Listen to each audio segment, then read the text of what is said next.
Ndahet nga jeta nga sëmundja e rëndë doktoresë Florie Kresniqi.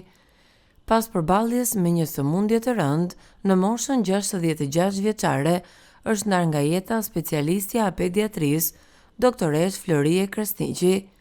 Sipas mediave raportohet se ishte përballur me një sëmundje të rëndë për gjatë 4 viteve të fundit.